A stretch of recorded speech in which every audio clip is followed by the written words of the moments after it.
뭐 일단 기본적으로 비트코인의 그 원리를 쭉 다 이해하면 이게 별거 아니라는 걸 아는데, 그렇지 않으면 이렇게 굉장히 커 보이죠. 굉장히 커 보입니다. 레이 달리오가 뭐 자기는 금하고 비트코인 사이에 선택하라 그러면 금을 선택하겠다 딱 그러시는데, 비트코인을 금하고 비교하는 건 창피하죠. 그러니까 근본이론자들이라든가 금을 생각하는 사람들은 제 말을 들으면 막 격분할 텐데, 비트코이너로서 금하고 비교하는 건 사실 좀 쪽팔리다. 금이 사실 뭐가 있어요? 금이 이렇게 빛의 속도로 전달이 돼요? 귀금속 만드는 거, 그거에 의미를 두는 사람들은 그럴 텐데, 인도 사람들은 루피 자체를 신뢰하지 않아서 금을 엄청 좋아하거든요. 인도라는 게 그냥 우리는 뭄바이, 뭐 뉴델리 이런 데를 생각하시면 안 되고, 인도가 하나의 대륙이잖아요. 카스트 제도가 남아있고 그런 거 아닙니까? 근대화가 덜 된 거죠. 인도는 돈 자체를, 종이돈 자체를 믿지 않는다. 뭘 믿느냐? 금을 믿는다. 그런데 다 좋은데, 그래서 이렇게 귀금속용 금의 그 거대한 수요처가 인도입니다. 인도 사람들 금 진짜 좋아하는데요. 그게 대부분 가짜라는 거 아닙니까? 그러니까 순도가 높지 않아요. 80%인가 제가 발견한 페이퍼에서는 그렇게 얘기를 하는데, 뭐 통계이기 때문에 이게 추측이 있는 거죠. 근데 왜 그럴 수밖에 없냐면, 시골 사람들이 금을 너무 좋아하는데, 시골에 금은방을 하는 사람들의 특기가 뭐냐면 금 갉아먹기다. 그 진위가 이게 판명이 안 되잖아요. 금딱지를 가다가 이제 전당포에 맡기면, 유동성이 필요하니까 전당포에 맡기면 그 전당포에서 어떻게 쓰든지 그 기간 안에 금을 빼먹는 거죠. 갈든가 뭐. 그래서 합성금으로 때우는 거죠. 그래서 대충 샘플링 해가지고 봤더니 순도가 80%가 안 넘는 거예요. 그런 일이 벌어집니다. 금은 국가가 지금은 이런 인도의 그런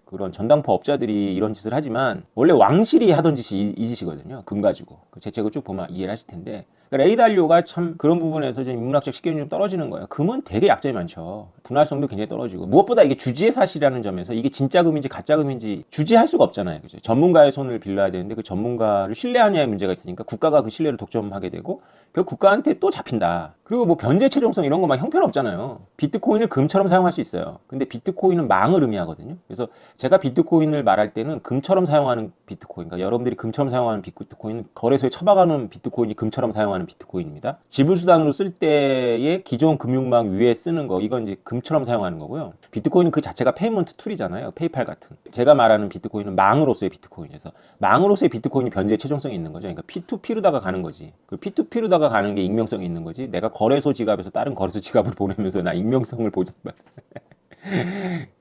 비트코인 거래소하고 비트코인 P2B는 구별을 하자. 비트코인을 화폐로서 사용하는 거하고 비트코인을 망으로 사용하는 거하고 구별을 해야 된다. 쉽게 말해서 금은 이런 화폐 시스템의 황제인 것 같지만, 참 팔도 없고 다리도 없고 누군가가 늘 업어서 옮겨야 되는 그런 황제인 거죠. 그러니까 독립이 안 되는 애예요. 얘가, 금이 독립성이 전혀 없어요. 그래서 그 감정의 문제도 그렇고, 그게 분할의 문제도 있습니다. 비트코인은 업혀서 다닐 수도 있지만 결정적으로 지가 혼자도 다녀요. 그러니까 이거는 왕이자 동시에 투사인 거예요. 그러니까 평소에는 왕이니까 이제 뭐 그 밑에 애들한테 전쟁하라고 하지만, 또 급하면 지가 칼 뽑아가지고 한 일당 한 50은 되는 거죠. 자기 호신도 할 수 있는 왕인 거예요. 아주 날렵한 왕이죠. 왕치고는. 근데 금은 뚱뚱한 황제예요. 혼자서 시녀나 뭐 몸종에 도움이 없으면 여기 1m 앞도 못 걸어가요, 금은.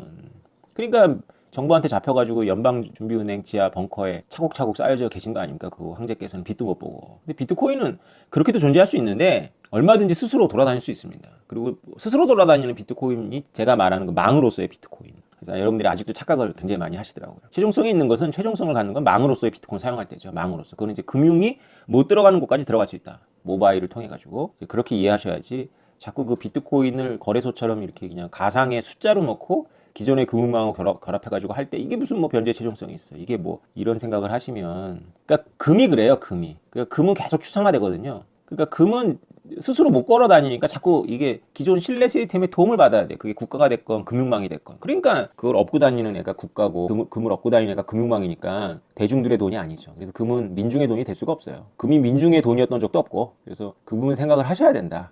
민중의 돈이라고 하면 인도의 시골인데 그렇게 뜯긴다. 아주 그냥 쪽쪽 빨린다. 생각하시면 됩니다. 그래서 비트코인을 디지털 금이라고 하는데 좀 쪽팔리다. 진정한 비트코인의 알고리즘을 알고 있는 저 같은 사람으로서는 저랑 비슷할 거의 생각들이, 지미송도 그렇고, 금하고 비교하는 거는 대중들한테 어필하기 위해서지, 금은 비트코인의 발바닥 못 따라옵니다. 뚱뚱한 황제예요. 비트코인은 황제가 될 잠재력이 있지만, 황제가 되어서도 필요하면 칼을 들고 전장터에서 한 50명 정도는 쓰러트린다. 그 50명 정도 쓰러트릴 수 있는 애가 왕까지 이 왕으로서의 그 품위도 갖고 있기 때문에 밑에 사령관들을 거느릴 수도 있는 거죠. 그렇게 되면 막 완전히 그냥 날아다니는 거죠. 근데 뭐 결정적일 때처럼 사막에 던져지고 정글에 던져지면 혼자 또한 또 개척해 나가는 거예요. 얼마나 대단합니까? 레이 달리오를 만나야 되겠네요. 레이 달리오한테 왜 금보다 비트코인 안지 이걸 좀 강의를 해줘야 되지 않나. 할 일이 많네요. 그래서 일론 머스크 만나가지고는 전기에 대해 설명해주고, 레이 달리오 만나가지고는 금에 대해 설명해주고, 제가 그렇게 해야 되겠네요. 인문학 강의를 해줘야 되고, 여기는 전기 산업에 대해 설명해줘야 되고. 네. 오늘은 화폐에 대해서 얘기하겠습니다. 화폐 현상을 설명하려면 여러분들한테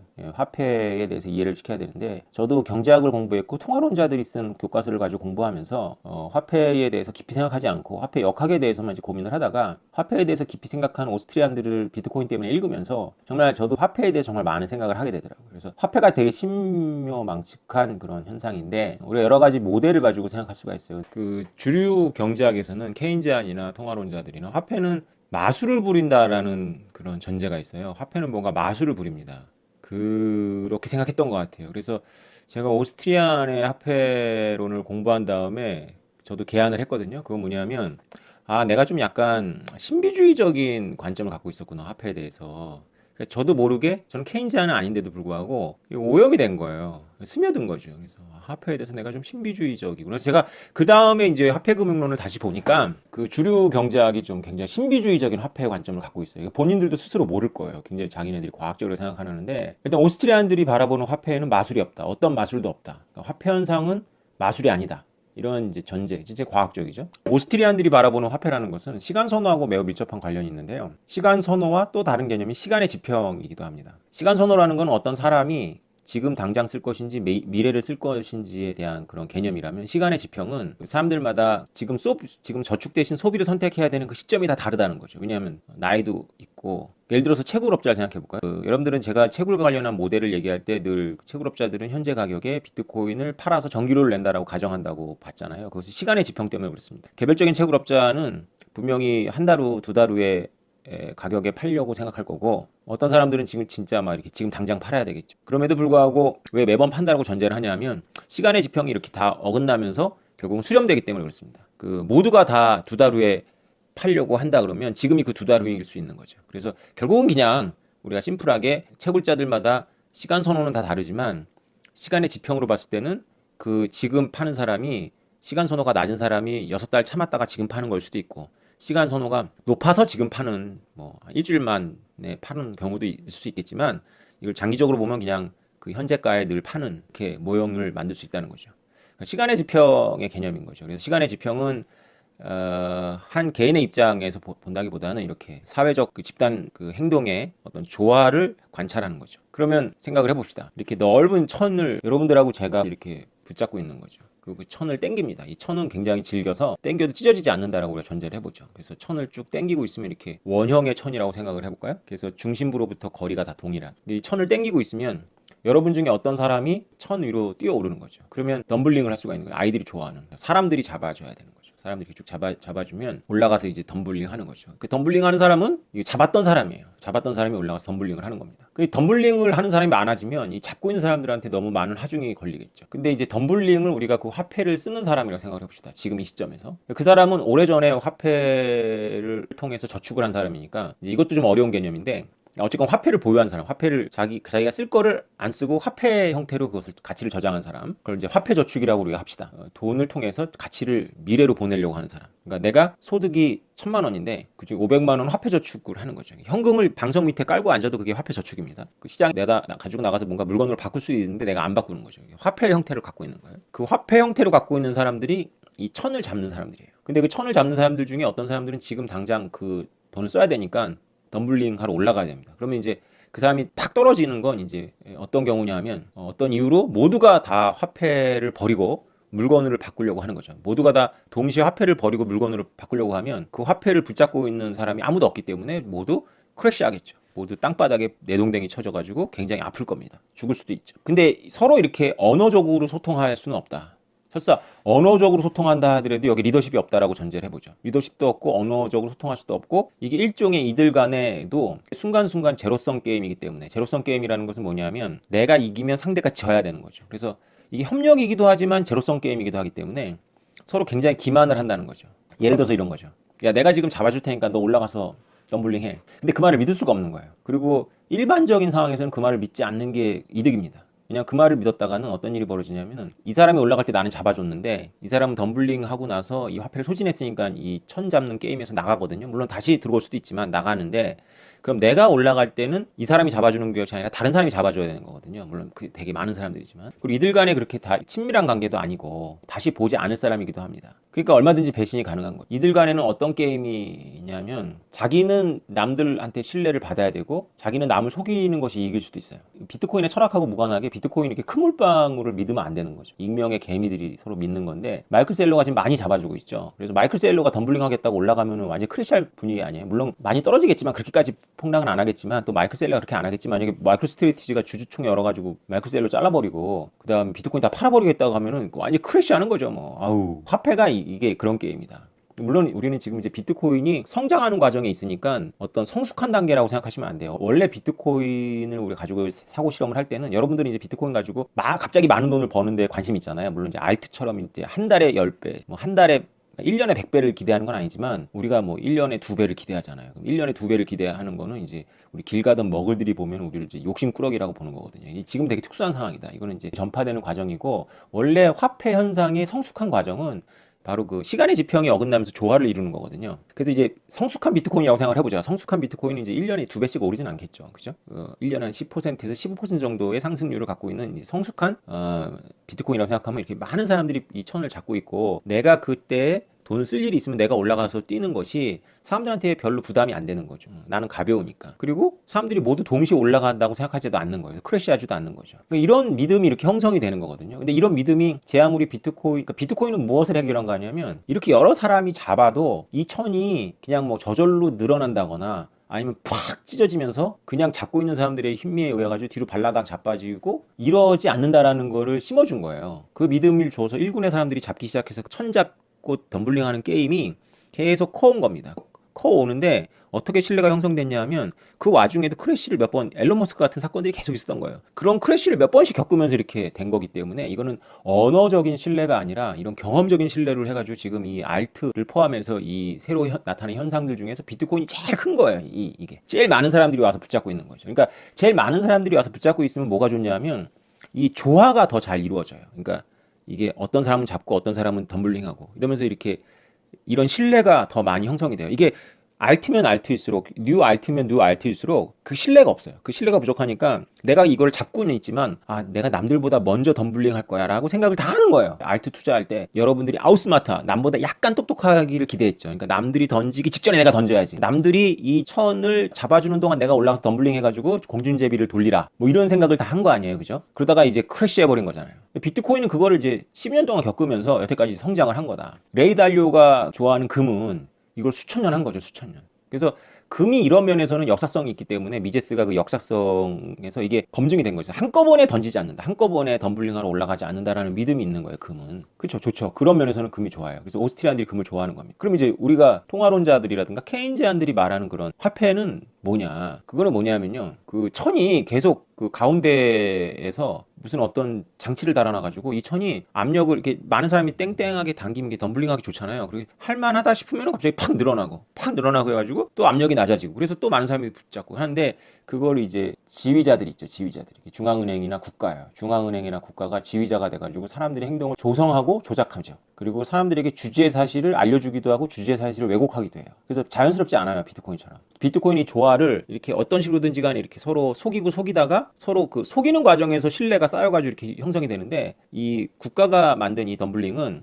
하나 리더가, 걸출한 리더가 있는 거예요. 국가가 야, 달러를 발행하면서 이거 잡아봐 그러면 이제 잡는 거죠. 그리고 그 국가 지가 올라가서 덤블링 해버리는 거예요. 다른 대안이 없으니까 계속 잡는 거죠. 그래도 이제 달러나 원화나 이런 거는 여러 가지 이유로다가, 달러 같은 경우에는 그 다른 나라 중앙은행들이 좀 잡아주니까 튼튼하죠. 근데 저기 짐바브웨 같은 나라를 생각해 보자고요. 인쇄기만 가지고 돈 돌려. 그 잡아주는 사람이 없는 거예요. 그 국민들 보고 잡게 하고, 지들 관료들, 뭐 중앙은행하고 가까운 사람들, 이런 사람들이 올라가 덤블링 하는 건데, 덤블링 오래도 못해. 왜냐하면 잡아주질 않아, 국민들도. 원시 경제로 돌아가는 거죠. 막 종이 쌓이고. 케인즈 안에 그 마술이 유지가 되려면 계속 리더가 대중을 속여야 돼요. 대중을 속이고 그 대중은 속아줘야 돼. 어쨌건 속아줘야지만 그 시스템 유지가 돼. 마술이 발생해. 화폐를 가지고 뭔가 마술을 만든다면, 재정이나 금융정책이 조작이든지 뭔가 이 이거 주지의 사실의 조작이거든요. 주지의 사실의 조작을 통해 가지고 마술을 집단 행동을 유도하려면 계속 속아줘야 돼. 근데 사람이 계속 속냐고요. 대안이 없으면 국가가 말하는 걸 속는 척 해줄 수는 있는데 계속 속진 않잖아요. 근데 이게 마술이 오스트리안들은 마술이 없다고 보는 거고 이게 마술이 막 이렇게 펼쳐지려면 그러니까 되게 묘한 현상이 발생해야 돼요. 계속 잡아줘야 돼요. 계속 속으면서.